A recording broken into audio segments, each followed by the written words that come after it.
podcast da MIT Technology Review Brasil, apresentado por Husum Innovation.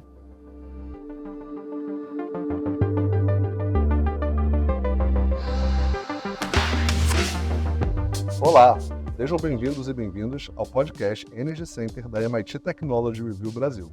Eu sou Hudson Mendonça, editor executivo da MIT Technology Review e sócio fundador da Husum Innovation. No episódio de hoje, vamos receber um convidado muito especial. Especialista em baterias e supercapacitores, ele é doutor em engenharia elétrica pela Unicamp com foco em ciências de materiais e instrumentação.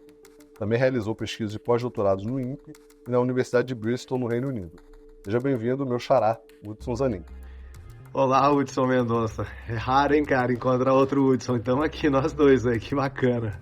Muito obrigado, uma satisfação muito grande participar desse podcast com você. Legal, meu xará, Hudson. E para me ajudar a conduzir essa conversa, tenho aqui mais uma vez o meu colega de bancada, Tomás Gomes, jornalista especializado em negócio e inovação. E aí, Tomás, tudo bem? Oi, Hudson, tudo certo? E você?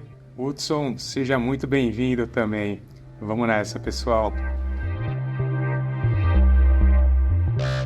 Bom, acho que para abrir nossa conversa, Hudson, eu queria que você falasse um pouco mais aí sobre a sua trajetória, né? Para quem não te conhece ainda, e as principais linhas de pesquisa que você vem trabalhando aí nos últimos anos, né? Como o Hudson Mendonça daí comentou na abertura aqui, você tem feito aí diversos trabalhos no campo acadêmico. Eu queria que você contasse um pouco mais para a gente. Bom, eu vou passar bem rápido pela trajetória, né? Que foi bastante suada e que com certeza eu tenho muito orgulho, né? Eu fui fazer a graduação, vou começar na graduação em São Carlos, sou físico de formação, então eu estudei bastante a tal matemática de ensino superior, mecânica quântica, estado sólido, essas coisas que tem a ver com materiais, né? Então entender um pouco melhor como os materiais funcionam foi uma coisa que eu fui mais a fundo durante a graduação. Depois na pós-graduação, eu fui estudar uma coisa um pouco mais prática. Eu fui para engenharia elétrica lá na Unicamp. Então eu fiquei encantado com o pessoal que fazia diamantes, nanotubo de carbono. Era a época que o grafeno começava a surgir. Então foi uma época muito interessante para estudar aquela coisa das teorias que a gente via na física com um pouco mais de praticidade da engenharia, né? Você montava o material, fazer uma medida dos materiais lá, então foi bastante interessante o mestrado, doutorado nessas linhas, até montando dispositivos, e aí você começa a colocar os dispositivos no estado sólido em contato com a água, vira um negócio, um eletrodo, né? Aí começa inúmeras aplicações em sensoriamento, medição de fármaco em água, tratamento de água, você pode fazer processo oxidativo, no caso ali, removendo aquela restinho de sujeira que fica na água que a gente não vê a olho nu, mas que você consegue destruir ao longo do tempo. Por exemplo, você tem um agrotóxico que os processos convencionais não foram capazes de remover, você tem técnicas avançadas utilizando esses materiais para remover essas micro ou nano impurezas na água que acabam alterando nosso sistema endócrino, né? Ou seja, a gente foi estudando fundo isso aí, começou a entrar na eletroquímica, começa a montar esses sensores, vai para a eletroquímica, saindo no primeiro pós-doc lá no INPE, né, com o grande Corá, eu comecei a montar mais esses sensores, esses dispositivos mais a fundo e caí no capacitor. Comecei a montar os primeiros supercapacitores da minha vida. Então, sistemas de armazenamento de energia que transforma a energia elétrica, guarda a energia elétrica, absorvendo os íons que estão na água lá, no eletrólito, na superfície dos materiais, né, avançados. Então você começa a conseguir fazer o armazenamento de energia muito rápido. Então foi as primeiras vezes, depois fui para a Inglaterra, fiz o mesmo, avançamos nesses estudos. E aqui na Unicamp, né, aproveitei a oportunidade, depois vou regressando para o Brasil, né, de ir a fundo nesses estudos. A gente começou a realmente fazer uma coisa muito dedicada, a estudar diferentes tipos de capacitores, materiais, baterias. Foi uma coisa que tomou uma proporção absurda, e depois a gente pode dar uns detalhes aí mais a fundo. Mas basicamente a gente começou a manufaturar baterias, capacitores do tamanho de um smartphone hoje a gente faz aqui no Brasil, né? Bom, eu não vou conseguir te parar de chamar de te xará nesse episódio, nesse super episódio, mas você mencionou muito sobre essa questão do armazenamento, né, dos supercapacitores. Eu acho que não é comum para todo mundo, né? A gente sempre está com essa ideia de baterias na cabeça e não entende como é que existem, né, essas diferenciações dos sistemas de armazenagem. Você tem como contar para a gente um pouquinho mais sobre quais são as novidades, quais são as diferenças entre esses tipos diferentes de armazenamento e o que tem de inovação surgindo nessa área? Claro, Mendonça. Eu achei um jeito aqui, eu vou chamar você de Mendonça, você me chama de Zanin, pronto. Perfeito. Resolvido. É que o pessoal que não está acostumado com essa história de ter o xará, é raro, né, a gente encontrar um outro Hudson por aí. Perfeito. Então, é o seguinte, o supercapacitor é fantástico porque é um dispositivo que carrega em segundos, ou talvez décimos de segundo. Você pode carregar um capacitor carga completa em 0,1 segundo. Isso é um absurdo. É muito mais rápido que qualquer bateria. Mas por que você consegue fazer isso com o capacitor e não consegue fazer isso com a bateria? Porque os processos envolvidos são diferentes. Você tem nesses dispositivos geralmente 2 eletrodos, geralmente o anodo e o catodo, e no meio deles tem um eletrólito. Na maioria dos casos é um eletrólito líquido, né? Ou aquoso, ou principalmente orgânico. O orgânico é, por exemplo, como se fosse uma gasolina, né? É um hidrocarboneto que está ali.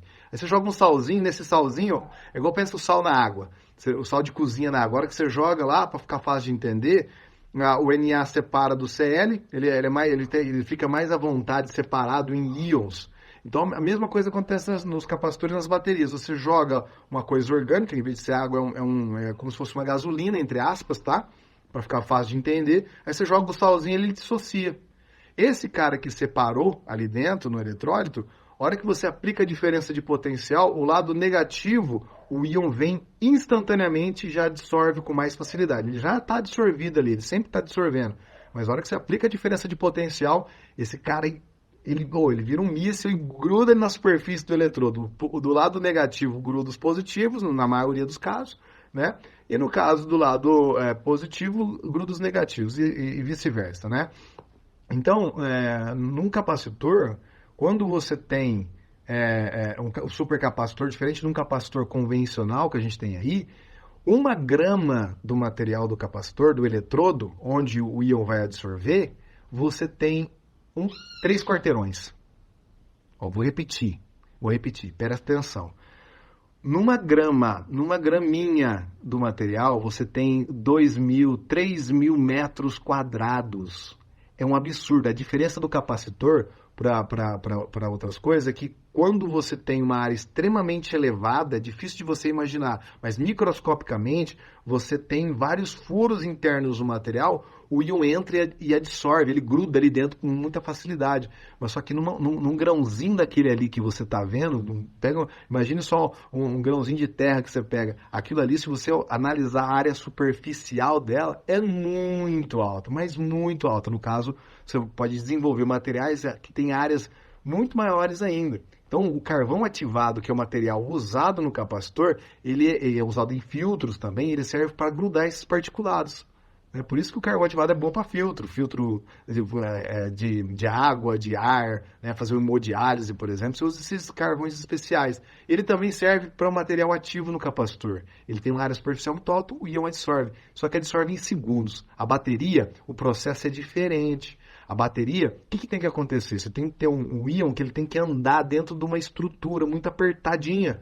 Então você tem o lítio que tenta entrar dentro de uma estrutura de carbono, cara, ele entra por um processo que chama difusão. O negócio entra, imagina você tá aí, um cara que está em São Paulo, por exemplo, está na Marginal Tietê, o Pinheiro, meio-dia. Tem carro adoidado. E aí sempre vai ter uma motinha querendo atravessar ali no meio do caminho, você entendeu? É como se o lítio fosse essas motos querendo andar entre as camadas das ruas. É muito difícil e sempre tem colisão. Você entendeu? Se você puxa ela para um lado, puxa para o outro, se você muda as trajetórias, aí o trânsito é mais caótico do que que acontece no capacitor. Então, um você carrega em segundos, outro horas. Muito bom, Zanin. Você chegou a comentar um pouco no começo sobre esse projeto, né? Você também é o fundador do primeiro laboratório de manufatura de baterias e supercapacitores em escala de laboratório na América do Sul. Queria que você falasse um pouco mais para a gente sobre esse projeto. É legal. Baterias e capacitores, geralmente, você tem químicos no mundo, né, na América Latina também, né, no globo todo, né, estudando isso daí há muitos anos. Então, o químico, o eletroquímico, ele geralmente coloca 2 eletrodos num beckerzinho e faz experimentos para entender como é que aquele sistema funciona. Geralmente tem um terceiro eletrodo de referência, que é o dedo duro, etc. e tal. A gente aqui já foi mais pro lado da engenharia. A gente olha aquilo ali e fala assim, cara, esse sistema é difícil de reproduzir, não sei o que, eu quero ter um produto que eu consiga levar isso para gerar valor, montar um dispositivo, fazer um veículo elétrico, fazer uma bicicleta elétrica, um patinete. Como é que eu faço isso? Eu não posso fazer com esses 3 eletrodos mergulhados. Aquilo ali é uma coisa mais fundamental para você entender a ciência, o mecanismo, essas coisas que eu estava falando atrás, sabe? Ou como funciona isso? Para você entender esses mecanismos, você vai estudar os eletrodinhos mergulhados no Becker aí, né? Os eletrodinhos em pequena escala. Quando você quer realmente tirar corrente, aqui a gente está na engenharia elétrica da Unicamp e computação também. Então, o que os alunos aqui querem fazer quando eles vêm estudar aqui? Eles querem colocar a corrente no bicho e querem tirar a corrente do dispositivo. Então tem que ser dispositivos parrudos. A gente está montando baterias aqui de 1 ampere-hora. Isso significa que são dispositivos que eu consigo colocar 1 ampere em 1 hora, né? É um dispositivo já parrudo do ponto de vista de engenharia, comparado com aqueles eletrodos que eu estava falando agora há pouco, dos Beckers aí. Com essa célula individual, se você somar, por exemplo, 100 delas, você começa a ter 100 ampere-hora. Você começa a ficar próximo, se você junta 85 mil delas, que é o que acontece no Tesla, você tem um veículo como aquele ali elétrico. Então, qual que era a nossa visão lá atrás? Não existe no hemisfério sul do globo nenhuma manufatura em escala piloto ou de laboratório para baterias e supercapacitores. A gente precisa fazer. A gente tem a oportunidade, tem a transição energética acontecendo, tem um movimento chamando a gente para essa direção, tem financiamento, as empresas de petróleo estão virando empresas de energia, as empresas hidrelétricas têm o compromisso com a ANEEL, né? Você tem projetos como o Mover, o Rota 2030, né? São projetos aí que estão tentando a descarbonização de tudo quanto é coisa. Isso aí faz com que você faça um processo de eletrificar. Quando você eletrifica e faz isso de maneira limpa, você tem que trazer os renováveis junto.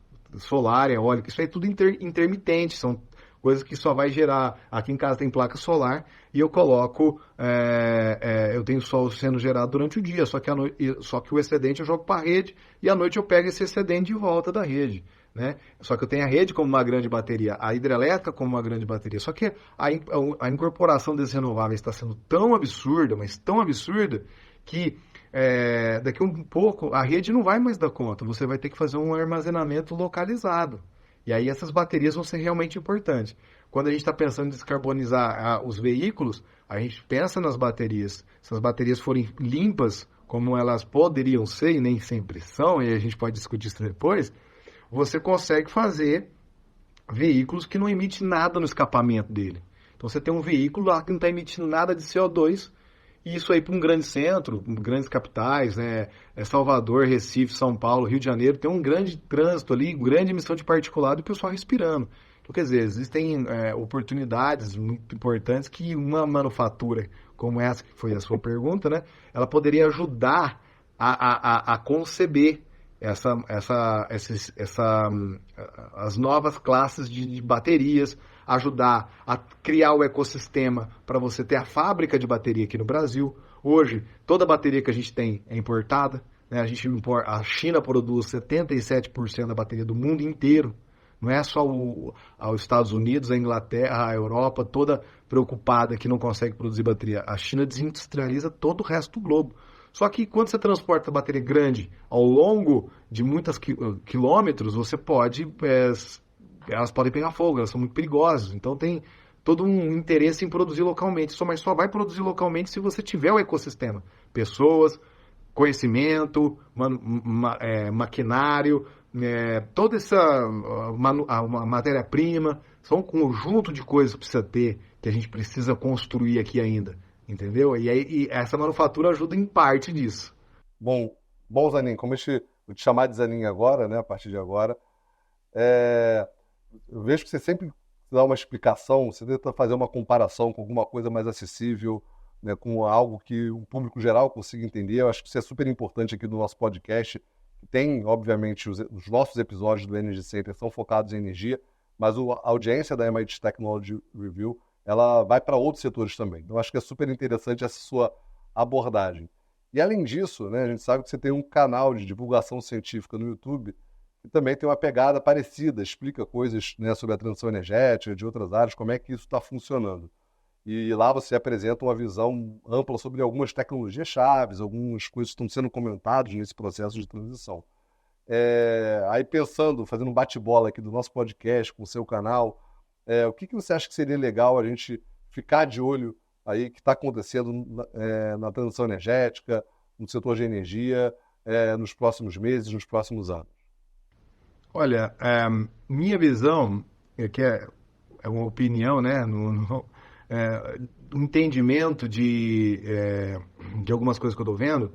Algumas coisas me deixam preocupado, outras me deixam muito feliz, muito orgulhoso de ser brasileiro. A gente está numa posição extremamente privilegiada na transição energética, porque, por exemplo, a Europa quer estar em 2050, onde o Brasil está agora. A nossa matriz elétrica é uma das mais limpas do mundo. Tá? O tanto de renováveis que a gente vai incorporar vai ser absurdo. Então, a nossa matriz é muito limpa. A emissão de CO2 do Brasil é na matriz energética, que envolve a elétrica, que envolve aí os combustíveis fósseis, mas a gente tem também os biocombustíveis, o etanol, está vindo forte o biogás, né? Então, tem muitas oportunidades, mas assim, um absurdo de oportunidade para descarbonizar a aviação. Então, é possível fazer combustível de aviação com biocombustível que a gente tem, seja o biogás refinado, biometano, metano produzir hidrogênio, o etanol também pode reformar e produzir hidrogênio, e você consegue fazer inúmeras coisas, né? Até falei do hidrogênio aqui, uma das coisas que mais me causa arrepio é o hidrogênio, porque o hidrogênio, assim, eu faço a seguinte comparação, brincadeira, né? Brincadeira aqui. O hidrogênio, quanto mais você estuda ele é o oposto da energia nuclear. Porque você vê o hidrogênio e você fala, cara, isso aqui vai salvar o mundo, é o canivete suíço que serve para tudo. É impressionante esse negócio aqui. Você pode ser combustível de avião, você pode usar ele para lá no carro, você pode para aquilo, você pode tudo. Mas a questão, você deve? Essa que é a questão. Então, quanto mais você estuda o hidrogênio, mais você vê que ele é perigoso para transportar, para colocar na pressão que tem que ser colocado para ser liquefeito, para ele ter uma densidade, porque é uma molécula que tem muita energia. Só que se você compactar ela, e é muito difícil, quase chega no zero absoluto para compactar aquilo lá, ficar líquido, cara, aquilo lá escapa para tudo quanto é lado. É um absurdo, difícil e perigoso. Então, quanto mais você estuda o hidrogênio, mais você vê que ele é perigoso e mais que ele não é a solução. Ele é um problema para a transição energética, porque hoje a gente emite 830 megatoneladas de CO2 produzindo hidrogênio cinza para fazer coisas que a gente precisa fazer com o hidrogênio, tá? Então, o hidrogênio ele tem que ser primeiro, o hidrogênio novo que vai vir, né? Ele tem que vir primeiro para limpar isso aqui, né? Mas onde eu queria chegar? O pessoal coloca o hidrogênio como o canivete suíço que serve para tudo, mas ele não deve ser essa solução para tudo. Você tem tudo em competição. Esse é o lance. O hidrogênio não vai estar competindo com o diesel, ele vai estar competindo com a bateria. Então você tem um carro elétrico, os dois são elétricos. Um carro elétrico a bateria, um carro elétrico a hidrogênio. Cara, a diferença da construção de engenharia dos dois carros é completamente diferente. Tanto é que os dois saíram juntos no mercado em 2014, 2013, e você vê a diferença de vendas dos dois, é muito discrepante. É o mercado dá a resposta, não é o Hudson Zanin aqui falando que é assim ou que é assado, é o mercado dando a resposta. Você está vendo as previsões para 2030 aqui no Brasil é que 10% da nossa frota seja ou elétrico ou híbrido, né, em 2030. Então, a gente está falando num volume muito importante, né? A China vai ter 99% elétrico, né? A nossa transição não vai ser tão rápida assim. Mas assim, Preocupações, por exemplo, o hidrogênio, a gente vai ter muitas fontes de energias renováveis. Vai ter o hidrogênio, vamos usar o hidrogênio de um jeito inteligente. Não vai colocar dentro do navio, não vai colocar na aviação, coloca lá onde precisa colocar, para descarbonizar o próprio hidrogênio. Produção de amônia, estou falando de produção de amônia verde, de aço, alumínio verde, produzir mais limpos esses caras. Você pode usar lá na fornalha para modificar o processo, para aquecer melhor. Você pode usar como aditivo em locomotivas para reduzir a emissão, melhorar a octanagem, né? Melhorar a queima. Tem uma porção de coisa que você pode fazer com ele, ou usar no refino, a dessulfurização.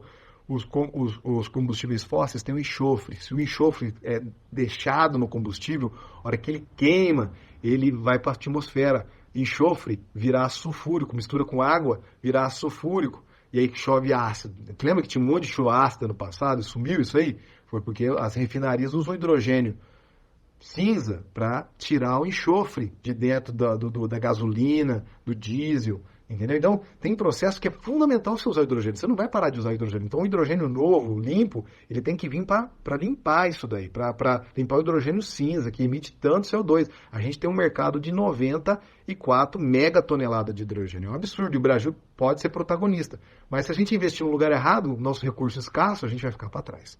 Esse é um ponto. Outro ponto é, as baterias são produzidas na China. Então, vamos transição energética, um dos elementos que trava tudo isso aí é meio a bateria.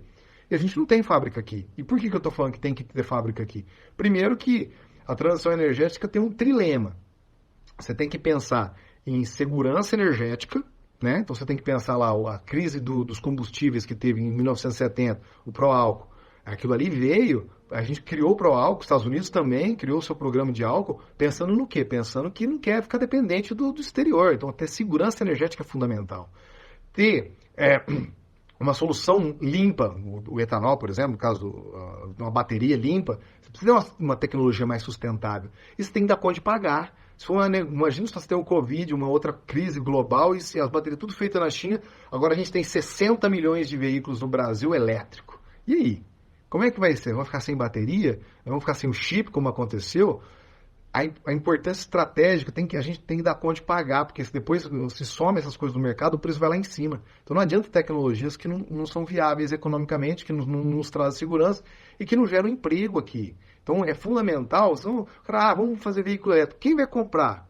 Você vai desindustrializar um setor nosso que contribui para o PIB em 60% para comprar 40% agora do veículo de fora, do exterior, que não é produzido aqui. Né? Quem é que vai ter dinheiro para pagar esse carro elétrico? Você entendeu? Então, todas essas coisas que estão tudo interconectadas.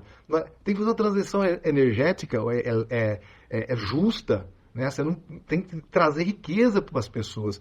E não ser um negócio sobre dominação de mercado. Não é um país querendo afogar o outro, né? Uma indústria inteira falar, vocês poluem, são poluidores. Bom, os caras estão falando de poluição, a bateria é feita na China, a matriz elétrica da China é 90% à base de combustível fóssil. Então as baterias têm uma pegada de carbono gigantesca na produção.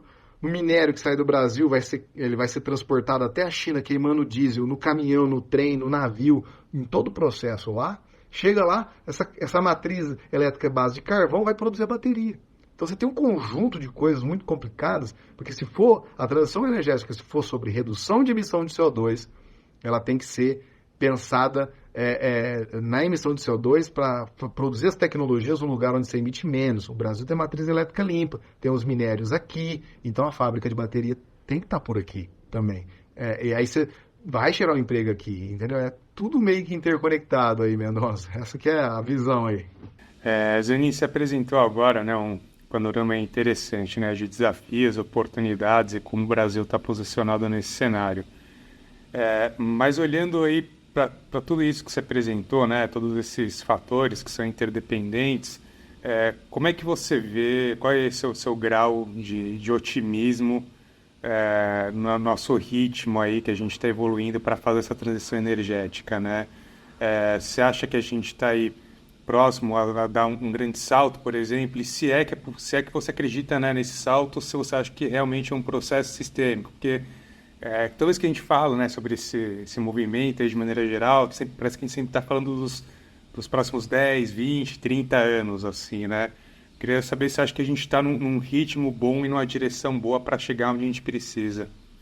Olha, no que se refere aos números, né, pensando em emissão de CO2, a gente já chegou lá, ou está muito próximo disso. Claro que dá para melhorar. Eu digo lá com que a Europa, os Estados Unidos, China querem estar em 2050, tá? Então a gente já está muito, muito interessante nesses quesitos.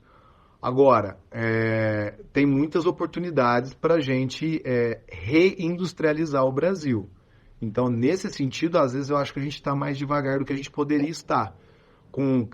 Por exemplo, há pouco tempo atrás, agora acho que deve estar 12 por aí, a Selic 14%. Quem é que vai tomar um risco de construir uma fábrica de bateria bilionária se eu tiver 1 bilhão, põe no setor financeiro e no investimento mais arcaico que for aí, de renda fixa que você tiver, na poupança, você pode ter uma rentabilidade muito maior com risco praticamente zerado, sabe? Eu digo assim, você tem que melhorar o ecossistema brasileiro para investimento das tecnologias, para industrializar aqui. Então é possível você criar, não só exportar o minério que seja o silício mais beneficiado, que seja o minério de ferro na Vale, que seja o que for. A gente pode pensar em agregar um pouco mais de valor nesse ecossistema todo, criar um volume, né? Por exemplo, você vai fazer baterias aqui, você tem que ter um volume de não só da mineração, mas do beneficiamento, né, do processamento dos minérios. Então, tem um acordo de Estado. Vou dar um exemplo para vocês desse acordo de Estado. Indonésia, né?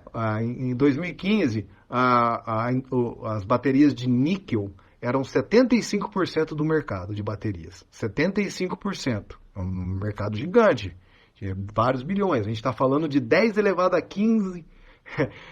1.2 mega gigawatt hora, 10 elevado a 15 watt hora. É um número bizarro de grande, gente. É 1 com 15 zeros depois disso aí de watt hora. É gigantesco o tanto de bateria que já tem hoje, tá?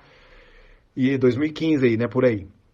Essa faixa, esse número aí mais ou menos. Então a Indonésia fez um acordo com a China, porque as minas de níquel estão na Indonésia.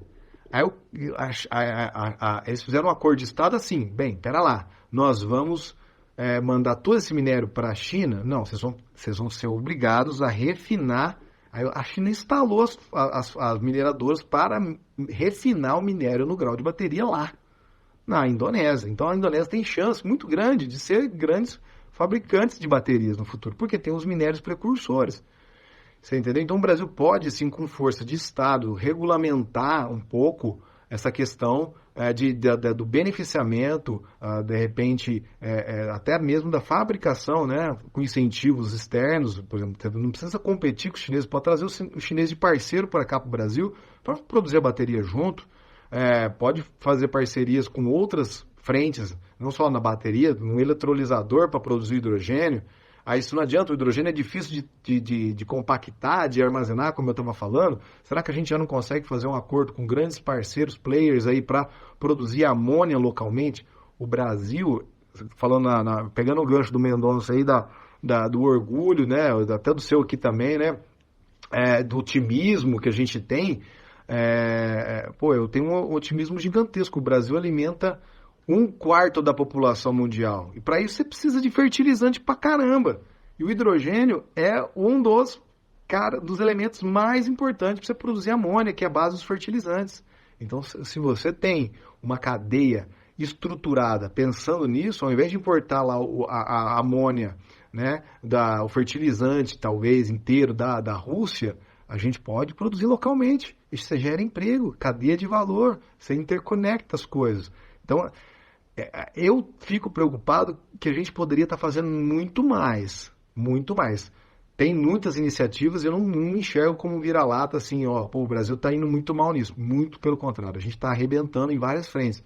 Mas dá para gerar, principalmente na parte industrial, o Brasil está ficando para trás. E esse é o ponto que eu gostaria muito de ver o Brasil, e eu tento me esforçar ao máximo que eu posso para ajudar o Brasil para frente. Porque é nesse ponto que a gente está patinando um pouquinho mais, que a gente podia fazer melhor. Acho que essa mensagem inspiradora, né, a gente está aqui caminhando para o finalzinho aqui para o Energy Beats, mas eu queria compartilhar com você esse sentimento, né? Essa vontade de fazer mais. A gente aqui no podcast, de vez em quando, a gente acaba levando as conversas para uma direção que gera uma grande sugestão, um grande outcome, né, aqui do episódio. Eu acho que posso dizer que esse seria talvez o grande outcome aqui do episódio de hoje nosso aqui, né? A gente pensar em como é que a gente verticaliza mais toda essa parte da cadeia de produção de baterias, né? Desde a mineração. Eu super concordo com você, a gente sempre insiste aqui nessa tecla, a gente tem uma posição privilegiada aqui no Brasil, né, de poder escolher quase qualquer rota que a gente quiser seguir, né? Biocombustíveis, até óleo e gás, solar, eólica, né? E agora você trazendo esse panorama aí da parte de mineração e verticalização da produção de baterias, acho que fica como esse grande outcome aqui do episódio, a gente fazer essa provocação aí para todos que nos escutam, né? Liderar essa mobilização aí para a gente verticalizar essa produção de um insumo que é tão importante aí para a transição energética, que são os sistemas de armazenamento. Então, dito isso, né, vamos passar aí para o nosso momento Energy Beats. Estou ansioso aí para ouvir as suas dicas do que a gente pode acompanhar para continuar esse nosso bate-papo. Então vamos lá? Vamos para o Energy Beats? Momento Energy Beats.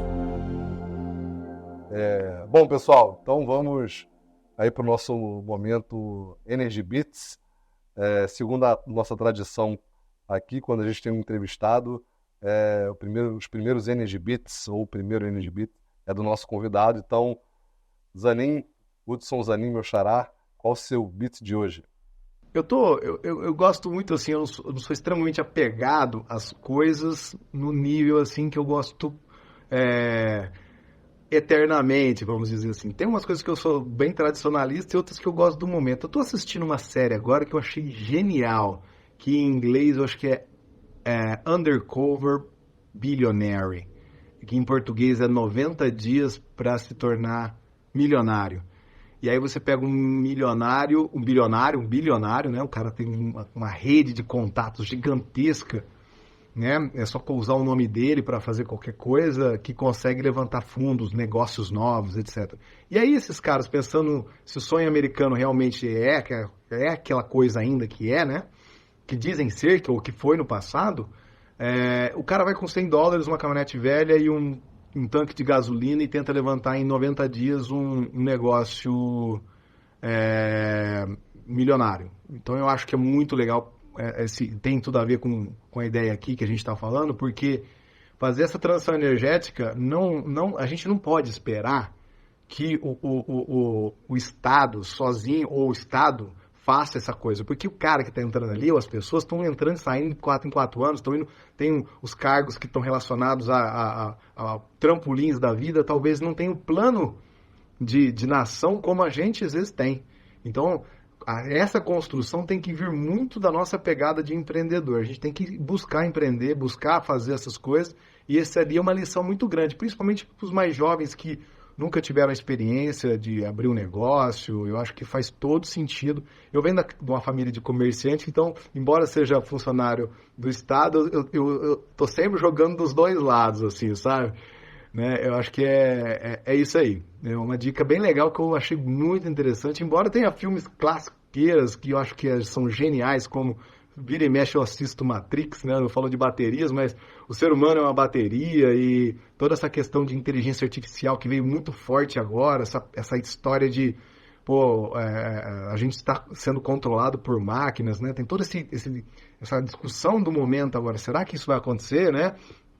Então, outro beat aí, se eu puder dar um segundo bem rápido, assim, os classiqueiros também são top, viu? Estou sempre vendo um Matrix da vida aí. Muito legal, Zanin. Outro ponto em comum nosso, né? Filho de comerciante, ex-funcionário público, né? Do Estado também. Outro ponto além do nome. Muito legal. Tomás, e o seu beat de hoje? Muito bom, eu lembrei agora do Matrix, que eu já vi várias vezes, eu tinha esquecido essa história dos seres humanos como baterias, né? Mas voltando aqui aos meus beats, eu vou destacar o trabalho de duas empresas que vêm fazendo um trabalho interessante de armazenamento. Foram destacadas recentemente pela MIT Technology Review, que é a Gravitricity, é um trava-línguas, né? E a Energy Vault. Então, acho que vale a pena para a gente ver aí como algumas empresas vêm explorando aí algumas das soluções, tecnologias que a gente comentou aqui.